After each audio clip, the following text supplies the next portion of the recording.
ನಮಸ್ಕಾರ, welcome back. ಬಹಳ ಮುಖ್ಯವಾಗಿ 7 ಜನರನ್ನು ಈಗಾಗಲೇ ವಶಕ್ಕೆ ಪಡೆಯಲಾಗಿದೆ. ಭದ್ರತಾ ವೈಫಲ್ಯದ ಹಿನ್ನೆಲೆಯಲ್ಲಿ ಯಾರೆಲ್ಲ ಸಂಸತ್ನ ಒಳಗೆ ದಾಳಿ ಮಾಡುವಂಥ ಪ್ರಯತ್ನವನ್ನು ಮಾಡಿದ್ರು, ಇವರಿಗೆ ಒಂದು ಕ್ರಿಮಿನಲ್ ಐಡಿಯಾ ಇತ್ತು. ಯಾಕೆಂತಂದರೆ ಎಲ್ಲ ಕಾರ್ಯಕ್ರಮಗಳು ಕೂಡ ಸಂಸತ್ನಲ್ಲಿ ನಡೆಯುವಂಥ ಕಾರ್ಯಕ್ರಮಗಳು ಕೂಡ ಲೈವ್ ಆಗಿ ನಡೆಯುತ್ತೆ. ಸೊ ಹಾಗಿರುವಾಗ ನಾವು ಎಂಟ್ರಿ ಕೊಡೋದು ಲೈವ್ ಆಗಿ ನಡೀಬೇಕು. ಆ ನಂತರ ನಮ್ಮ ಬಗ್ಗೆ ಹೊರಗಡೆ ಏನು ಪ್ರೊಟೆಸ್ಟ್ ಮಾಡ್ತಾ ಇದ್ದೀವಿ ಅದು ಕೂಡ ಲೈವ್ ಆಗಿ ನಡೆಯುತ್ತೆ. ಸೊ ಹಾಗಿರುವಾಗ ನಮ್ಮೆಲ್ಲ ವಿಚಾರಗಳು ಟಿ ವಿಯಲ್ಲಿ ಚರ್ಚೆ ಆಗುತ್ತೆ ಅನ್ನುವಂಥ ಅಬ್ಬಬ್ಬಾ ಯಾರು ಮಾಹಿತಿ ಕೊಟ್ಟರೋ ಗೊತ್ತಿಲ್ಲ, ಅವರಿಗೆ ಆ ರೀತಿ ಐಡಿಯಾ ಯಾರು ಕೊಟ್ಟರೋ ಗೊತ್ತಿಲ್ಲ, ಅವರ ಐಡಿಯಾ ಆ ಥರ ಇತ್ತು. ನಾವು ನೇರವಾಗಿ ಅಲ್ಲಿ ಜಂಪ್ ಮಾಡಿದರೆ ಏನಾಗುತ್ತೆ, ಲೈವ್ ಕಾರ್ಯಕ್ರಮ ಆಗ್ತಾ ಇರುತ್ತೆ, ನಮ್ಮನ್ನು ತೋರಿಸ್ತಾರೆ. ಆನಂತರ ಹೊರಗಡೆ ಪ್ರೊಟೆಸ್ಟ್ ಆಗ್ತಾ ಇದೆ, ಅದನ್ನು ತೋರಿಸ್ತಾರೆ. ಸಂಸತ್ ಒಳಗೆ ಕ್ಯಾಮ್ರಾಗಳು ಎಲ್ಲಿದೆ ಅಂತ ತಿಳ್ಕೊಂಡಿದ್ರು, ಅಂದರೆ ಎಲ್ಲಿಂದ ನಾವು ಜಂಪ್ ಹೊಡೆದ್ರೆ ಲೈವಲ್ಲಿ ತೋರಿಸೋಕ್ಕಾಗತ್ತೆ ಅನ್ನುವಂಥ ಒಂದು ಐಡಿಯಾ ಅವರ ಬಳಿ ಇತ್ತು. ಸೊ ಹಾಗಾಗಿ ಅಂತ ಪ್ರಯತ್ನವನ್ನು ಮಾಡಿದರು. ಆದರೆ ಅವರ ಉದ್ದೇಶ ಖಂಡಿತವಾಗಲೂ ಈಡೇರಲಿಲ್ಲ. ಯಾಕೆಂತಂದರೆ ಎಲ್ಲರೂ ಕೂಡ ಸಂಸತ್ನ ಘನತೆ ಗೌರವದ ಬಗ್ಗೆ ಗೊತ್ತಿತ್ತು. ಅವರನ್ನು ದುಷ್ಕರ್ಮಿಗಳು ಅನ್ನುವಂಥ ರೀತಿಯಲ್ಲಿ ಟ್ರೀಟ್ ಮಾಡಲಾಯಿತು. 7 ಜನರ ಬಂಧನ ಆಗಿತ್ತು, 7 ಜನರನ್ನು ವಶಕ್ಕೆ ಪಡೆಯಲಾಗಿತ್ತು. ಅದು ಮನೋರಂಜನ್ ಇರ್ಬೋದು, ಸಾಗರ್ ಶರ್ಮಾ ಇರ್ಬೋದು, ಇನ್ನಿತರ ಎಲ್ಲರೂ ಕೂಡ, ನೀಲಮ್ ಇರ್ಬೋದು, ಅನ್ಮೋಲ್ ಇರ್ಬೋದು, ಝಾ ಇರ್ಬೋದು,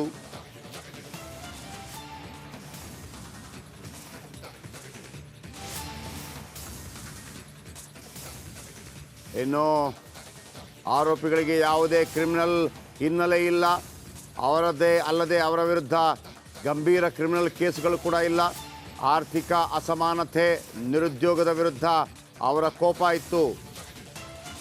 ಇದು ಬಹಳ ಮುಖ್ಯವಾಗಿ ಗಮನಿಸಬೇಕಾದಂಥ ವಿಚಾರ. ಅವರಿಗೆ ಯಾವುದೇ ಕ್ರಿಮಿನಲ್ ಹಿನ್ನೆಲೆ ಇಲ್ಲ. ಆದರೆ ಯಾವುದೇ ಕ್ರಿಮಿನಲ್ ಹಿನ್ನೆಲೆ ಇಲ್ಲ, ಅವರ ವಿರುದ್ಧ ಯಾವುದೇ ಕೇಸ್ ದಾಖಲಾಗಿಲ್ಲ.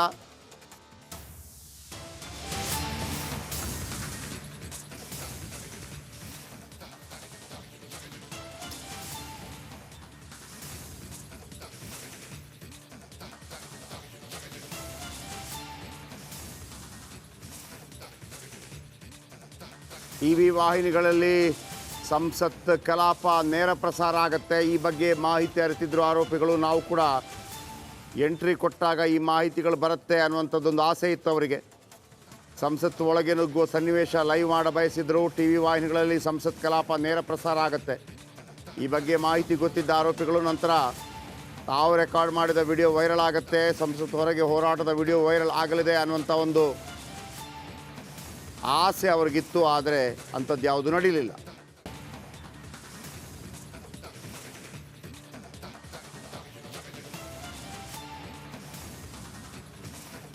ಓಕೆ, ಇದರ ಬಗ್ಗೆ ಇನ್ನಷ್ಟು ಹೆಚ್ಚಿನ ಮಾಹಿತಿ ಕೊಡ್ತಾರೆ ನನ್ನ ಕಲೀಗ್ ಚಿರಂಜೀವಿ.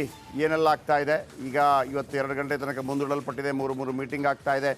ಏನು ಉದ್ದೇಶ ಇತ್ತು? ಇವ್ರದ್ದು ಯಾವುದೇ ಕ್ರಿಮಿನಲ್ ರೆಕಾರ್ಡ್ಸ್ಗಳು ಕಂಡು ಬರ್ತಾ ಇಲ್ಲ. ಆದರೆ ಕೆಲವು ಪ್ರತಿಭಟನೆಗಳಲ್ಲಿ ಪಾಲ್ಗೊಂಡಿದ್ರು. ಆದರೆ ತಮ್ಮ ಈ ವಿಚಾರವನ್ನು ತಿಳಿಸೋದಕ್ಕೆ ಇಷ್ಟೆಲ್ಲ ಪ್ರಯತ್ನ ಪಡಬೇಕಾಗಿತ್ತ? ಈ ರೀತಿ ಒಂದು ಈ ರೀತಿ ಒಂದು ಅಮಾನುಷವಾದಂಥ ಕೃತ್ಯವನ್ನು ಮಾಡೋದಕ್ಕೆ ಅಗತ್ಯ ಇತ್ತ ಇವರಿಗೆ? ಬೇರೆ ರೀತಿಯಲ್ಲಿ ಅದನ್ನು ಗಮನಕ್ಕೆ ತರುವುದಕ್ಕೆ ಎಷ್ಟೆಲ್ಲ ಅವಕಾಶಗಳಿದೆ ನಮ್ಮ ಕಾನೂನಿನಲ್ಲಿ?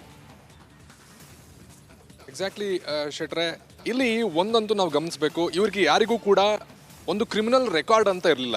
ರೆಕಾರ್ಡ್ ಇಲ್ಲದೆ ಇರಬೇಕಾದ್ರೆ ಅವ್ರು ಏನು ಮಾಡ್ತಾರೆ ಅಂತ ಹೇಳಿದ್ರೆ, ಅವರ ಒಂದು ಆಸೆಗಳನ್ನು, ಅವರ ಒಂದು ಏನು ಹೇಳಬೇಕು ಅಂತ ಹೇಳ್ಕೊಂಡಿರ್ತಾರೆ, ಅದನ್ನೆಲ್ಲ ಅವರು ಕೂಡ ಹೇಳಬೇಕು, ಎಲ್ಲರೂ ಕೂಡ ತೋರಿಸ್ಬೇಕು, ನಾವು ಅದನ್ನು ಇಡೀ ಪ್ರಪಂಚಕ್ಕೆ ಒಂದು ಸಂದೇಶವನ್ನು ಕೊಡಬೇಕು ಅಂತ ಹೇಳಿ ಹೊರಟಂತಿದೆ. ಯಾಕಂತ ಹೇಳಿದ್ರೆ ಇವರು ಮೊದಲು ಕೂಡ ಇವರೆಲ್ಲ ಅರೆಸ್ಟ್ ಆದವರು ಇವ್ರೇನು ಮಾಡ್ತಿದ್ರು ಅಂತ ಕೇಳಿದ್ರೆ ಒಂದಷ್ಟು ಪ್ರತಿಭಟನೆಯಲ್ಲಿ ಪಾಲ್ಗೊಳ್ತಾ ಇದ್ರು. ಇನ್ನು ನಾವು ನೀಲಮ್ಮನ್ನು ನೋಡೋದಾದರೆ, ನೀಲಮ್ 40 ವರ್ಷದ ವಿದ್ಯಾರ್ಥಿನಿ ಅಂತ ಹೇಳ್ಕೊಳ್ಳುವಂತಹ ಆಕೆ ಸುಮಾರು ಪ್ರೊಟೆಸ್ಟ್ಗಳಲ್ಲಿ ಪಾಲ್ಗೊಳ್ತಾ ಇದ್ರು. ಅದೇನು ಅಂತ ಹೇಳಿದ್ರೆ, ನಮ್ಮ ದೇಶದಲ್ಲಿ ಆರ್ಥಿಕತೆ ಕುಸಿತಾ ಇದೆ, ಎಲ್ಲರೂ ಹಸುವಿನಿಂದ ಸಾಯ್ತಿದ್ದಾರೆ, ಯಾರಿಗೂ ಕೂಡ ಉದ್ಯೋಗ ಇಲ್ಲ, ಈ ತರ ಹೇಳ್ತಾ ಕೊನೆಗೆ ಮೊಹಾಲಿ ಒಂದು ಇರುವಂತ ಜಾಗದಲ್ಲಿ, ಆ ಒಂದು ಜಾಗದಲ್ಲಿ ಏರ್ಪೋರ್ಟ್ ಆಗಬೇಕು, ಆ ಏರ್ಪೋರ್ಟ್ ಹೆಸರು ಭಗತ್ ಸಿಂಗ್ ಅಂತ ಹೇಳಿ ಇಡಬೇಕು ಅಂತ ಹೇಳುವಂತ ಎಷ್ಟೋ ಸಂಗತಿಗಳನ್ನ ಇವರು ಹೇಳ್ತಾ ಬರ್ತಾರೆ. ಇದಾದ ನಂತರ ಇವರು ಪೊಲೀಸರು ಇದೆಲ್ಲ ತನಿಖೆ ಮಾಡ್ತಾ ಒಂದೊಂದೇ ಬೆಳಕಿಗೆ ಬರ್ತಾ ಹೋಗುತ್ತೆ.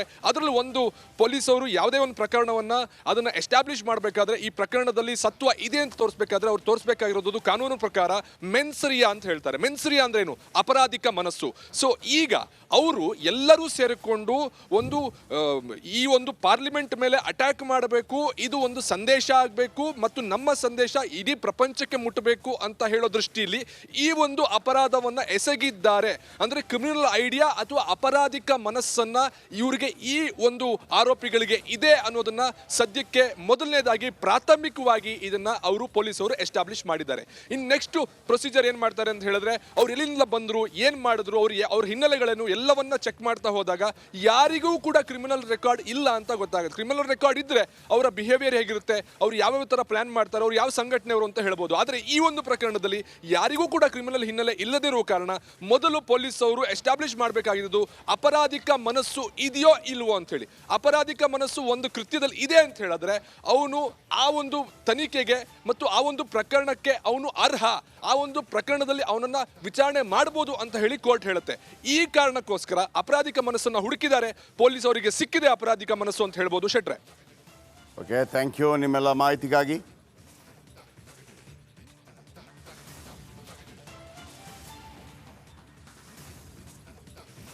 ಓಕೆ, ಈಗಾಗಲೇ ಮನೋರಂಜನ್ ಮೈಸೂರಲ್ಲಿರುವ ಮನೋರಂಜನ್ ನಿವಾಸಕ್ಕೆ ರಾಜ್ಯ ಗುಪ್ತಚರ ಇಲಾಖೆ ಪೊಲೀಸರು ಭೇಟಿ ಕೊಟ್ಟಿದ್ದಾರೆ.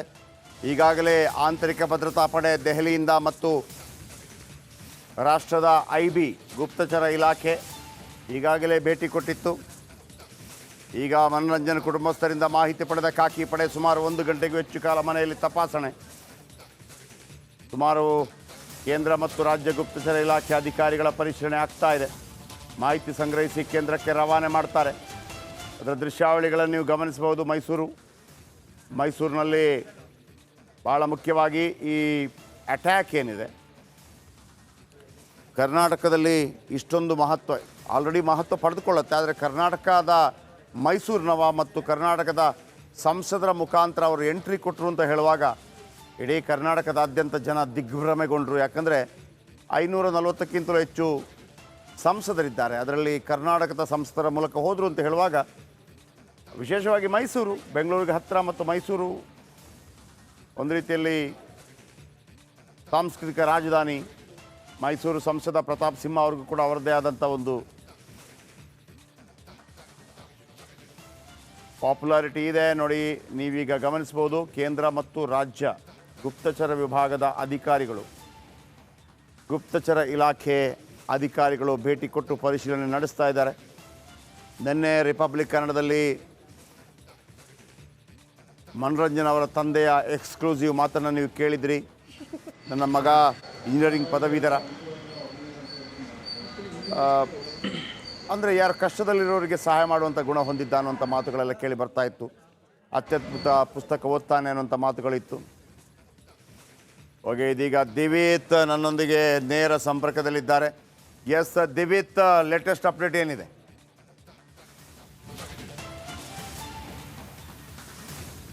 ಜಯಪ್ರಕಾಶ್ ಶೆಟ್ಟಿ ಗಮನಿಸ್ತಿದ್ದೀರಿ. ಈಗ ನಾವು ಮೈಸೂರಿನ ಕಮಿಷನರ್ ಆಫೀಸ್ ಬಳಿ ಇದ್ದೇವೆ. ಇಲ್ಲೂ ಕೂಡ ಕಮಿಷನರ್ನ ಮಾತನಾಡಿಸೋದಕ್ಕೆ ಒಂದು ಪ್ರಯತ್ನವನ್ನು ಮಾಡೋದರಲ್ಲಿದ್ದೀವಿ. ಜೊತೆಗೆ ಈಗಾಗಲೇ ಕೇಂದ್ರ ಮತ್ತು ರಾಜ್ಯ ಗುಪ್ತಚರ ಇಲಾಖೆ ಅಧಿಕಾರಿಗಳು ಮನೋರಂಜನ್ ಮನೆಗೆ ಆಗಮಿಸಿ ಈಗ ಸತತ 1 ಗಂಟೆಯಿಂದಲೂ ಕೂಡ ಮಾಹಿತಿಯನ್ನು ಕಲೆ ಹಾಕ್ತಿದ್ದಾರೆ. ನಿನ್ನೆ ಅವರ ತಂದೆ ತಾಯಿ ನಮಗೂ ಕೂಡ ಮಾಹಿತಿಯನ್ನು ನೀಡಿದರು. ಮಗನ ಬಗ್ಗೆ ಮಾತನಾಡಿದ್ರು ಅವರ ತಂದೆ, ಅವರ ತಾಯಿ ಕೂಡ ಹೇಳಿಕೆಯನ್ನು ಕೊಟ್ಟಿದ್ರು.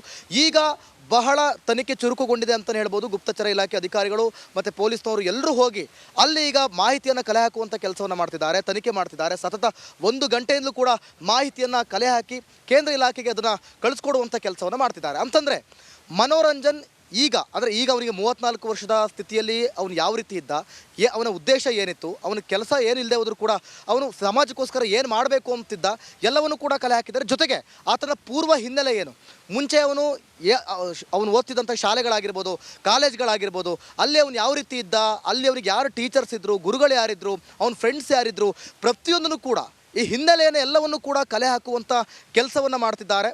ಮನೋರಂಜನ್ ಯಾಕೆ ಪ್ರತಾಪ್ ಸಿಂಹ ಅವರ ಕಚೇರಿ ಬಳಿ ಪಾಸನ್ನು ತೆಗೆದುಕೊಂಡು ಇಂತಹ ಕೆಲಸವನ್ನು ಮಾಡ್ದ, ಜೊತೆಗೆ ಸಾಕಷ್ಟು ಅನುಮಾನಗಳು ಕೂಡ ವ್ಯಕ್ತ ಆಗ್ತಾ ಇದೆ. ಆತನ ಮೂಲ ಊರು ಅರಕಲಗೂಡಲು ಕೂಡ ಪ್ರತಿಭಟನೆಗಳು ಕೂಡ ಆಗ್ತಾ ಇದೆ. ನಾನಾ ರೀತಿಯಲ್ಲಿ ಆತನ ವಿರುದ್ಧ ಈಗ ಬ್ಲೇಮ್ ಆಗ್ತಾ ಇದೆ. ಸೊ ಇವೆಲ್ಲದರ ಕುರಿತಾಗಿ ಗುಪ್ತಚರ ಇಲಾಖೆ ಬಂದು ಪ್ರತಿಯೊಂದನ್ನು ಕೂಡ ಮಾಹಿತಿಯನ್ನು ಕಲೆ ಹಾಕಿ ತನಿಖೆ ಮಾಡುವಂಥ ಕೆಲಸವನ್ನು ಮಾಡ್ತಾ ಇರುವಂಥದ್ದು. ಜಯಪ್ರಕಾಶ್ ಶೆಟ್ಟಿ, ಕಾದು ನೋಡಬೇಕಾಗುತ್ತೆ ಇಲ್ಲಿ ಈಗ ಯಾವ ರೀತಿ ಅಂದರೆ ಆತನ ಪ್ರತಿಯೊಂದು ಹಿನ್ನೆಲೆ ಆಗಿರ್ಬೋದು ಅಥವಾ ಆತನ ಉದ್ದೇಶ ಆಗಿರ್ಬೋದು.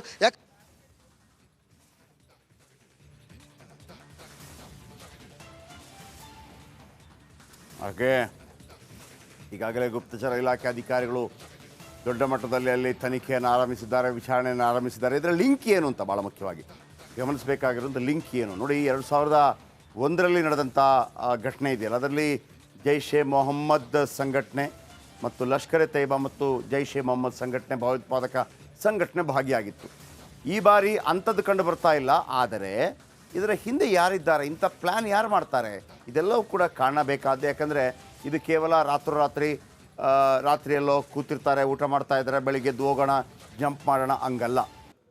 ಒಂದು 6 ತಿಂಗಳು ಇದರ ಬಗ್ಗೆ ಒಂದು ಪ್ರಕ್ರಿಯೆಗಳು ನಡೆಯುತ್ತೆ ಅಂತಂದರೆ ಇದರ ಹಿಂದೆ ಯಾರೋ ಒಬ್ಬರು ಬಲಿಷ್ಠವಾಗಿ ದುಡ್ಡು ಹಾಕಿರ್ತಾರೆ. ಪ್ರೊಡ್ಯೂಸರ್ ಇರ್ತಾರೆ, ಡೈರೆಕ್ಟರ್ ಇರ್ತಾರೆ, ಇವರು ಆ್ಯಕ್ಟರ್ಗಳು ಮಾತ್ರ, 7 ಜನ ಏನಿದ್ದಾರೆ ಇವರು ಆ್ಯಕ್ಟರ್ಗಳು ಮಾತ್ರ. ಸೊ ಇದು ಯಾರು ಅನ್ನುವಂಥ ಮಾಹಿತಿಯನ್ನು ಕಲೆ ಹಾಕುವಂಥ ಪ್ರಯತ್ನಗಳಾಗ್ತಾನೆ ಇರುತ್ತೆ.